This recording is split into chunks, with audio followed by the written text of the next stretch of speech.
Sony is absolutely going to fail. Now, let me be clear. Sony is a behemoth in the video game space, but I think that they are on a speeding train that is called Bungie, and they're on the tracks of live service, and those tracks are absolutely running out. And Bungie's going to be the one that takes them over the edge into the canyon. It doesn't look good, in my opinion. We're going to talk about all of that and some more. We're going to do a little bit of a deep dive into Bungie and what's going on with them. We're going to talk a lot about what's going on with Sony and why I think Bungie is going to be the one to take them off the cliff. And we're going to get into some more nitty-gritty details and my opinions about what I think they can do to get out of it. So if that interests you, why don't you go ahead, like, subscribe, join us here on the channel where we like to talk about gaming. Let's get into this discussion on why Sony is in for a really, really hard time moving into 2025. Oh man, this is just getting out of hand. Somebody has got to sit down and have a major conversation with the people over at Sony, because this is just starting to get off the rails. If you've been living under a rock, let me get you caught up with what's been going on with Sony for, I'd say, about the last month to 2 months. They have had a couple of major blunders come their way, two of which have been in quick succession of each other as things go. And I believe that the third one is coming down the pipe, maybe not as fast, but I think it is still going to be a huge issue for them, and it could be the biggest one of the three. But first, let's get into the first two issues that they've encountered. The first of them being Concord. Now, I am sure that you have heard about what's been going on with Concord. I am not going to take a ton of time to dive into this, but to get you caught up, if you don't know what's going on, Concord is a live service game that Sony put all their efforts into. Then it is reported that it cost them $400 million to create Concord. That is just mind-blowing that something like this could ever happen, especially at a company like Sony. So how do we get to this point? It absolutely baffles me that we can be almost a $500 million mistake. And don't get it wrong, even for a company like Sony, this is a big deal. I don't think that this is something that is going to tank Sony as a company. You know, we're just talking about the entertainment and gaming division, and Sony is one of those companies with all their other branches that they have that is definitely positioned to be too big to fail. We're not talking about Sony going under here. What I'm focusing on, especially in regards to Sony, is has enough happened for there to be a shakeup in things like leadership, letting go of different entire studios, things like that. I feel like that's the kind of stuff that we're leaning into here, because at a certain point, there is enough failures where stockholders start to take notice, board members start to take notice, all of these different things start happening, and a change needs to be made at the management level in order to enact a new path moving forward. So that's what I believe some of this stuff is leaning into, especially with this Concord blunder. This is a big deal, and I know Sony's going to play it off like it is just, you know, it's whatever and we're going to sort it out and it's not a big deal. They're never going to put panic on the outward facing press releases for this, but you can bet your bottom dollar that internally there are people spinning about what's happening. I know that there's people getting emails left and right. There is no doubt in my mind that they're trying to figure out how it got to this point and how this doesn't happen again. But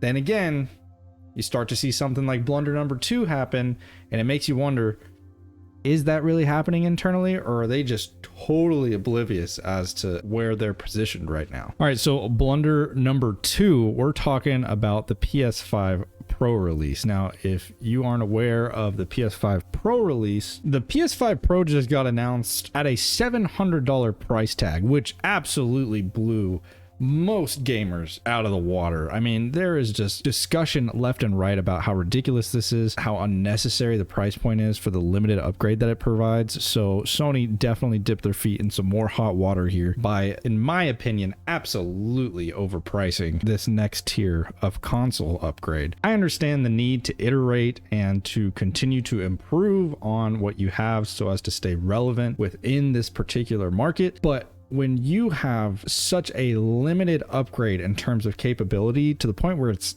almost not even noticeable. If you take a look at any of the videos that are reviewing the PS5 Pro footage that has been put out, and there's hundreds of them out there, it's astronomical how small the difference is between what you're getting and what we have right now. At this point, it just doesn't make sense for a several $100 upgrade. I know that these are going to sell like hotcakes just because it's Sony, it's PlayStation. There is the hype around, you know, availability and scalping and all that stuff. Don't get me wrong, these things are probably going to sell like hotcakes, but is it worth it? Does it make sense? Absolutely not, in my opinion. So that's blunder number 2 that's coming down the pipe for Sony. This makes Sony seem so disconnected and out of touch with their core fan base here. I'm not talking about the higher end users that are usually able to purchase this. I mean, I know that this is going to sell and the scalpers are going to pick it up, stuff like that. But I'm talking about the mid-level users here and the people who are not going to be able to just drop $700 at the drop of a hat, you know, maybe not even in a month. This is gonna be something that your average user is gonna have to save up for if they can even get it at that price point after the scalpers take over. Because when Sony sets a $700 price point, what that really means is you're looking at like $1,000 price point after scalpers get their hands on it, at least for the first little while. That's gonna slowly come down, but it's gonna come down over the course of months. So without getting too deep into the weeds on that blunder, I just think that that is another major misstep. And here's the other thing to talk about, right? Maybe they're not losing in terms of the profitability that they're going to make, because like I said, these are probably going to sell really, really well, and Sony is going to make their money that they're expecting to make. What they're failing to realize is they're losing goodwill with their fans. You're losing goodwill with the people that support your business and boost this up.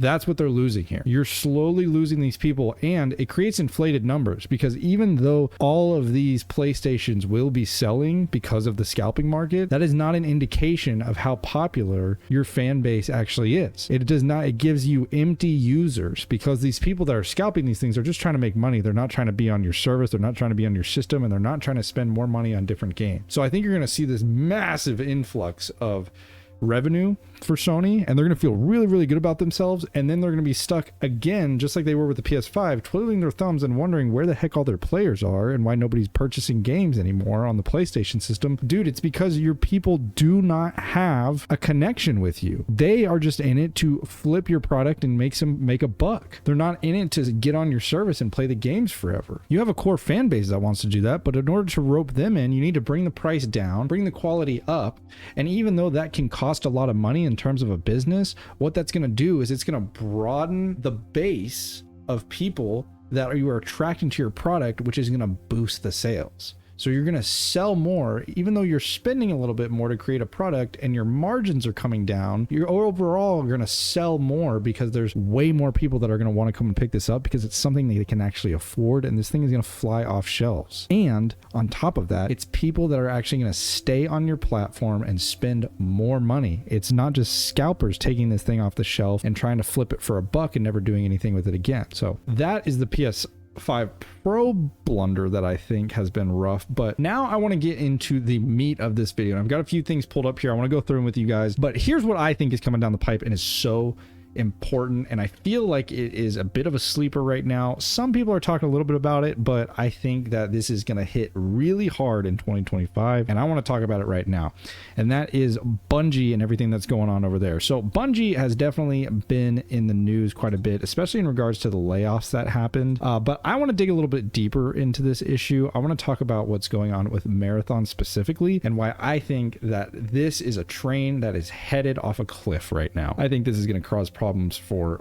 Bungie at their level, and I really think this is going to cause problems for Sony as well, because whatever happens with Bungie is going to have such a major impact on the overall Sony entertainment division. I think this could potentially be a big deal. So what am I talking about here? Well, before we get into what's going on with Bungie, I want to make something very clear. I am a huge fan of Bungie, but not the way you might think. Back in the day when Halo 3 and Halo 2 and anything like that was coming out, I was just a massive Bungie fan. I was in the prime of my early childhood gaming, and I was absolutely obsessed with Master Chief, Bungie, the whole team. I would listen to their podcast back in the early days, in the early 2000s. I mean, I was just immersed in Bungie culture. For those of you that were around, Bungie.net, I was all over that. I was a part of several different groups. I even ended up making a newsletter weekly for one of the groups that I was a part of. I was a major Bungie nerd back in the day, but that's because they made games with passion, and they made them to the fullest potential. Not only did they include excellent narratives along with multiplayer in the same game, they also included stuff like the levels designed in such a way that you could tell it had been specifically curated for whatever the situation was. They also included things like Easter eggs. Bungie was one of the first ones to make Easter eggs this big giant thing, and it wasn't in terms of achievements or anything like that. It started off as things that they just simply hid in the game because they thought it was funny and part of the culture and things like that.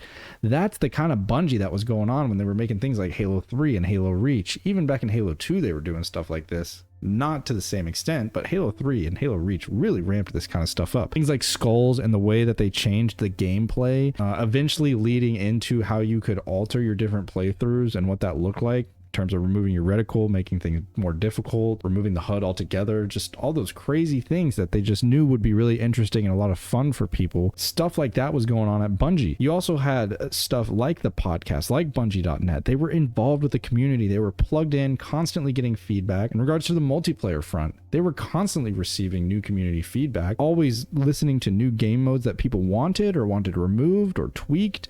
Those would get updated weekly or monthly in terms of the multiplayer playlist. They had their staples that they stuck with, and then they had stuff that they were always experimenting with. This is where Bungie was firing on all cylinders, and they were absolutely nailing what it meant to not only provide a full-fledged completed game at launch, but to continue to support it for several years to come and to continue to invest in a community to make sure that that game became a staple for everyone that played it. But then we transition into Bungie's Destiny era, and this is where some of the things start to fall apart. Bungie, to their credit, got in on live service, and they did it in probably one of the most excellent ways, and it is what's keeping them alive as a company. Now, what you don't know is that between those two eras of Halo and Destiny, there was some big turnover, especially in the leadership roles, and Bungie started to shift from that group of passionate indie-like developers, because this is obviously not an indie studio, but they still had an indie mindset of, you know, we want to buckle down, we don't want to be taken over by the man in terms of Microsoft or Sony, we want to focus on our games and make them the way we want to.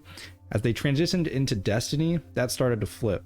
New leadership got put into place where they were more focused on the corporate aspect of this. They were less focused on the passion, and that was to increase revenue, to make more money.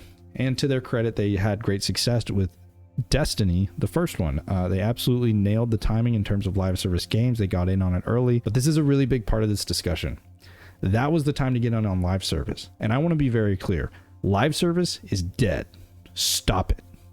People need to cut it out. Stop trying to iterate and make the next Destiny. Stop trying to iterate and make the next Valorant, Overwatch, whatever it is you think you're going to do. It's over. It's dead. It's tried and tried and tried. And so many people are just trying to make a buck these days that we have completely forgotten what it means to make a video game. And that's ridiculous. This is where we get into what I want to talk about.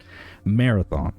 Marathon is going to absolutely be the demise of Bungie and a major, major setback for Sony, and it's coming in 2025. I'm telling you right here, right now. Let's start off right at the top. And this is where I want to get into an article that I have seen discussed by a few people here.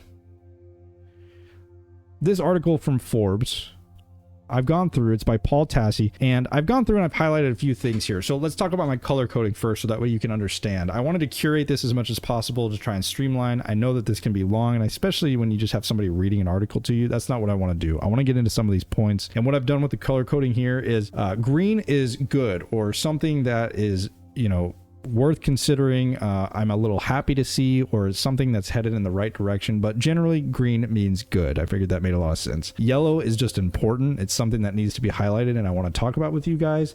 And then this pinkish red that I've got going on here, these are things that are red flags to me. This is concerning stuff. So as we go through this, that's what that is. You may see one or two blue marks in here, and that's just kind of stuff that I thought was informative, but doesn't necessarily mean anything in particular, but it was still worth talking about. So let's get into this. Starting off at the top, they're discussing here that Bungie employees do want to talk about the game and explain the state of it and some of the facts around it and where it's at presently. I put this in green because I think that is absolutely a green flag. Anytime that a developer feels passionate enough to share the game with the community, that's the number one thing you can do. The more you put it out there, the more you put it on display, the more feedback you get, and the more that people get insight and are able to tell you, hey, this is looking really good, this is going in the right direction that we as a community like, or hey, this is not exactly what we want. Now, to be clear about that, that doesn't mean you need to put all of your, cards on the table here. That's not what anybody's asking.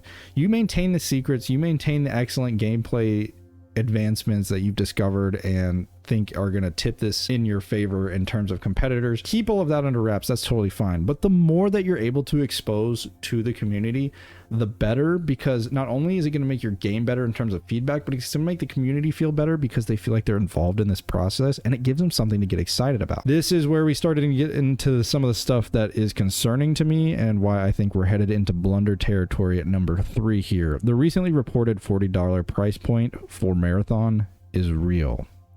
That is wild to me. To me, that just blows my mind. And it didn't even blow my mind completely until we hit this red section too. They said Helldivers 2 being $40 and being a hit for Sony secured the premium cost idea. Okay, I can try to follow your line here. You see a successful business model and you want to try and follow that. I can maybe try to follow your line there. This is where it goes off the rails for me. Concord's recent failure at $40 did not change this, and it is simply too far along to pivot back to free-to-play restructuring anyway, so it will launch like this, barring anything seismic. If I could highlight this in more red, this tail end part where they say it's simply too far along to pivot back to free-to-play restructuring, I would. This is such a major red flag. This is an unbelievably big red flag in terms of the way that business is being conducted at Bungie and Sony. There is no circumstance where you're too far along to pivot back to a free-to-play model. This can absolutely be restructured, whether it's within the time constraints that you already have set, or it's within the time constraint of having to introduce a delay in order to create this free-to-play model in order to maintain the integrity of the relationship with your community. If that's not more important to you than getting this out for a profit, you're gonna end up in the same exact situation that Concord did. And I think we're already seeing the signs of that with how concerned people are that this already has a $40 price point. This is not innovating on anything, and you can even see it right here after this red section. Marathon will have standard cosmetic shop battle pass stuff in addition to the lead in price. So nothing new. Nothing new. Nothing new is happening here. You're doing the same old thing. You're reskinning it and presenting it into something. This just absolutely blows my mind in terms of Bungie. I cannot believe that they do not see this as a massive red flag after what happened with Concord. Here's where we come into another concerning point. No significant reveals by Bungie showcasing Marathon until spring of 2025. Spring of 2025 is the first time that they're expecting to give a major showcase for a game releasing in 2025. I think I would have more understanding if you were telling me that we were talking maybe like January or February of 2025, early gameplay reveal stuff at the beginning of the year, so that way later in the year when the game releases. But you're talking about getting well into Q1 or Q2 of 2025 and making your showcase only happen then. So where are we at now? Because we don't have a specific announcement here. We just know that this is releasing in 2025. So are we talking about a summer release? Because that is a tight window. But even if you're talking about a fall release, even if you're talking about a holiday release, your first gameplay being shown in spring for a holiday release, that is still way too tight of a window. Because what happens if that gameplay comes out and it is an absolute failure in terms of the community? What if there is total backlash on what you've got going on there and people don't like it? You have no time to restructure. You've already told me up here in the previous paragraph that you don't have time to restructure it from a pay-to-play to a free-to-play structure. So what makes you think that if this fails at the first gameplay reveal, that you're going to have any time to restructure the game at all in order to get it back on track for what the community might want? You can't. And you know what that tells me? You don't care what the community thinks. All you're doing is thinking about yourself, thinking about your profits, and thinking about what you think is going to be best. And you're going to impose that onto your community. You're not going to listen to what they have to say and what they want. This is where we start to get into some of the stuff that I'm talking about. We talked about a little bit in the previous paragraphs here. The closest point of comparison for Marathon's class hero system is Apex Legends, but with more customization. Nobody's asking for this. Nobody sits down to play Apex Legends and is like, man, I just wish I could do more skins and I could double jump and I could fast revive, and I just wish it had unique ability. No one is asking for that. If they wanted that, they would just play Apex Legends and buy more skins, or they would play Overwatch and buy more stuff off of their store. Nobody's asking for this. We have a million different options for live service where we can go get this exact same experience, and I don't have to pay $40 to get into it. I don't have to get on board with a new battle pass. I don't have to boot up a new game that I know nothing about. This is not attractive to anybody.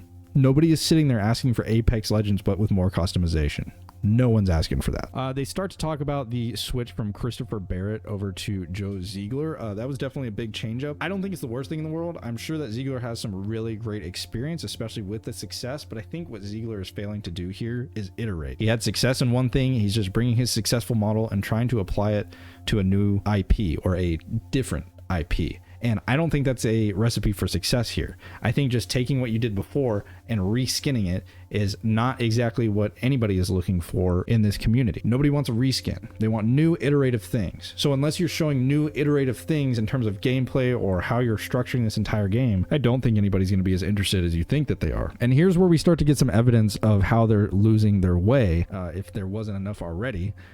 It will still have puzzles and secrets, but not on the scale that was originally planned. Aspects of that were just not coming together in practice. The puzzles and secrets, all those fun little details and things like that, that's where the passion is built. That's where the passion is born. All of the silly little things like that outside of gameplay, that is what makes a decent or good game move up into excellent territory for people and make it what people enjoy. That's where people are making videos in regards to how to find all the secrets. That's where you're getting in Discord calls with your boys trying to find all of these different puzzles and secrets and work this stuff out. That's what makes these games succeed, and you're telling me that you're pulling back from that stuff. Again, this shows me that you are being a self-focused, ignoring the community kind of situation here. You're focusing down on profits here. You're not focused on what does the community want, or you're not even focused, even for a selfish reason internally within the company, on what is fun to make. You're walking away from all the fun things to make, and you're just sitting here grinding out skins and grinding out battle passes and grinding out new live service experiences when you could be putting some passion into these games. Some things that you've always wanted to put into a game, you could try to find a way to put it in here into Marathon. That's not what you're doing. You're pulling back from all of that. There is a positive in here. I want to shout out the positives when we can here. And there's a nice big green bar right here. And I think it is extremely important as well. Despite Barrett's departure, the art direction and aesthetics seen in the first trailer are still intact, and they've actually leaned even more heavily into them, given the positive reception. More of that. More of that is what Sony, Bungie, all these major corporations need. When the community gives you positive feedback and says, yes, we like that. More of that. When you take that, you take it internally, talk about it and say, they really want this. All right, let's double down on it and let's do that. But then there's the key part where you turn around and say, hey guys, based on what you said, we're going to double down and do that. When you tell that to people, this is what gets people excited. This is what makes people feel like they're not only involved in the process with you and being heard, but it creates a connection with the community that plugs them in and makes them want to be a part of this game when it comes out. It creates that connection that's harder to disconnect because you listen to them. You made this game about them as well, and it makes that community want to show up when you bring it to the public. Big positive right here. This is what people need to focus on right here. Then of course we get back into some more of the red flags here. Marathon's in a tough spot with the stated 2025 release window. Sony very much needs and wants them to hit that, and if it doesn't, that equals bad. Bungie getting Marathon out in 2025 with enough content and a high enough quality bar will also be tough. If I could have bells and whistles and alarms going off, major red flag right here at the end. I mean, this is just it's a huge deal to say something like that. For them to be running out of runway, and again, like we talked about before, you're talking about running out of runway, but then you're also having conversations like, we don't want to show this game until spring. So you're running out of runway and the game is almost done, but you want to hold off on showing off that game that's almost done. Now we're getting into concerning territory here. when a studio is not interested in showing off the game, it typically seems to be a sign that there's something going on behind the scenes. Whether it's good or bad, it means that there's change occurring, and it means that that game is not in a steady, stable state on its way to beta or getting out of alpha. That means that this game is still getting torn apart, twisted up, trying to figure out the vision for it and things like that. This game is not ready, is what we're trying to get at here. But they've got this pressure coming down from above from Sony, which is going to do what it's done to things like Concord and these other games. You put pressure on these games to get it out within a certain time frame instead of allowing it to get ready and get properly curated. That's a problem. I will advocate for the other half of this, though. You can't just let stuff be in design hell forever either. You have to set clear and stringent guidelines while allowing for the ability to be creative within those guidelines. So give them a box to play in, make sure they don't go outside the box, but make sure they play as hard as they can within that box, and that's where greatness is created. That's what needs to happen here, and that's not what's happening here. And again, we get a little indication of what that looks like from the inside of Bungie, where they say optimism is not exactly widespread at Bungie in the current situation, and among the marathon team of 300 people, the majority of Bungie is still on Destiny 2. If you haven't seen the Destiny 2 roadmap, there's a lot of stuff coming down the pipe, and Destiny 2 itself has been changing what their roadmap looks like left and right. It's changed at least a couple times now. So if that game is flipping and flopping, and we have a very clear roadmap being put out for that game that keeps changing, we have a very muddy roadmap for what's going on with Marathon and a lot of clandestine behind the scenes. We're not ready to talk about it yet. I can only imagine what's happening with that team. On top of that, the majority of them are on Destiny 2, and you're telling me that this is a 2025 release date? I smell either bad game or delay. The majority of your team hasn't even moved over to a game that's within a year of release date. I don't think that makes very much sense to me at all. This should, again, be moving out of alpha into beta phase, and at the beginning or middle of next year, we should be moving into polish and honestly getting into gold edition at that point. I'm not sure why majority of this team is still on Destiny 2. This should at least be split down the middle 50-50 at this point in development. There should be a lot of people working on Marathon, and the fact that there's not means that this game does not have direction. Those working on Marathon really want to be able to talk about it to curb some of the narratives about dead Bungie and being the next Concord and all that, as they believe the game they are making is in fact very cool, though of course not perfect. Yeah, all we need to talk about is the age-old adage that you don't need to say you're cool if you actually are cool. If you're running around talking about how you're the coolest person around, you're probably not the coolest person. If you're talking about how you're not going to be the next Concord, you're probably going to be the next Concord. Why else would you be worried about that? If nobody's over here saying, you guys are looking like the next Concord here, and you're just busting through the door saying, we're not Concord, we're not Concord. Okay, nobody said you were gonna be, but now we're all worried about it. What the heck, guys? Like, so this just doesn't make sense to me why they would be so focused on trying to like look really hip and cool to everybody. Like, hey guys, we're hip, we're cool, we're not Concord, right guys, right pal? Isn't that neato? Like, guys, come on. So that's it. That's where that one ends. And then I just wanted to give a little bit of credence to all of this stuff, especially in terms of the business side of things. A few weeks ago, September 16th, this was published on Eurogamer. Bungie's former chief in-house lawyer, Don McGowan, had a discussion with Eurogamer that really gave some insight more into the business side of things and the pressure that's coming down from Sony. I think this is a really, really nice under the radar insight into what's going on the back end, not necessarily in terms of development, but in company structure, in terms of studio management, things like that. And as you can see, we got some red flags right off the bat here. Helping management run the game like a business is what they're hoping is happening with Sony and Bungie right now. Sony's coming in and trying to get them to run it like a business. That can be a double-edged sword, right? It sounds really good in terms of structure and getting things on track. I think that is a lot of what they need. Like I said, they need to set the box and make sure that they play hard within that box and get creative while they're in there, but stay in that box, which is, you know, things like, let's make sure we're hitting our deadlines, but on our way to those deadlines, I want you to do as much as you can, as creatively as you can. But the deadline is hard and you need to meet it. That's what needs to be instituted here. He goes on to say, I'm talking about forcing them to get their heads out of their and focus on things like implementing a method of new player acquisition, not just doing fan service for the game, for the fans in the Bungie C-suite, and running the game like a business. I couldn't agree more. I mean, let's stop self-servicing here, okay? And let's focus externally on the people we're actually selling these games to. You might sit there in your C-suite all day long and think this is a great idea and think it's going to make you a lot of money and this, that, and the other and whatever. But what really matters is what the people out here purchasing the game think about it. And that's where you need to be getting the majority of your feedback from. That's what needs to be guiding you along the way. You make all the final decisions and you continue to make the game that you want to make, but take the feedback as bumpers or guidance to push you in the right direction. So that way you're not going off on all these tangents that are just totally unnecessary and steer your community away. Down here he says, but there were a lot of egos for whom it was important to pretend that nothing would change. I remember sitting there during the deal saying, do you think Sony describes this as them getting to pay $3.6 billion for the right to have no input into what Bungie does? That's exactly what a lot of people thought. So this is discussing when Bungie got bought. And I do think this is really important, especially in a lot of the research I've done on Bungie and a lot of the documentaries I've watched.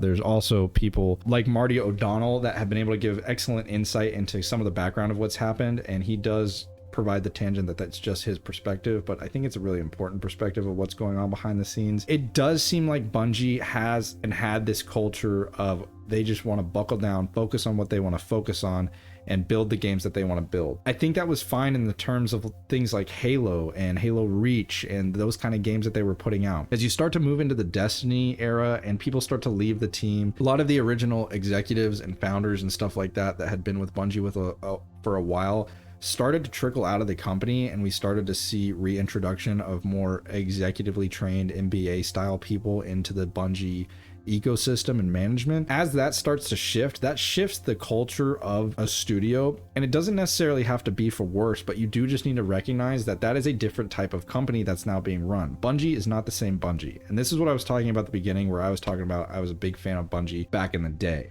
That is a totally different company. The people that made Halo is an entirely different company. This is the same company in name, but in practice and management, things have changed, and that's okay. That's not a problem, but you have to be honest with yourself, and you have to, again, work within the confines of the box. You're not in the same box that you were when you were creating Halo. You're in a new box that is much more corporate and has a lot more hoops to jump through, but it's not impossible to get an excellent game out with that structure. And if you twist it the right way, you can leverage such a corporate structure to create a bigger, better game with all these new resources that you have, as long as you play within that box, but play hard within that box. Right here in this yellow section, they begin talking about an article that's outside of this one that was talking about the upcoming Destiny expansions and stuff like that. And he says the changes described in this article, referencing that outside article, are the things you do to run a franchise, not to keep making the game you and your friends have mastered or to chase trends. I think that's good. It seems like they're trying to pull away from just making the game that people in the C-suite just want to make, and they are trying to get it back in the hands of what does the community want, get it out of the trendy thing where it's just another live service game with another live service shop and all the stuff that comes with the live service game. Stop chasing trends, stop doing what everyone else is doing, and get back focused into what does this game mean, what is the purpose of this game, and what do players want out of this game. And right here at the end, I just wanted to make sure that I greenlit and highlighted his credentials here. Before his tenure as general counsel at Bungie, McGowan was chief legal officer at Pokemon, and before that he spent 4 years on Microsoft legal team. So that just gives credence to what's being said in this article. This guy has been around the block, at least on the business side of things. He's seen how these things operate at different levels in different companies, and he's hit all of the major players at this point: Sony, Nintendo, and Microsoft. He's messed around with Pokemon, he's messed around with Microsoft, and now he's been here with Bungie before he left them as their general counsel. So that just gives credence to the type of person that's discussing these things, and he has clearly seen successful operations and he's seen not successful operations, and it definitely means that this insight that he is discussing here is absolutely pertinent, and again, I think something that flies under the radar in terms of business. So with all of that being said, I want to step back and reference a point that I made in the meat of this video about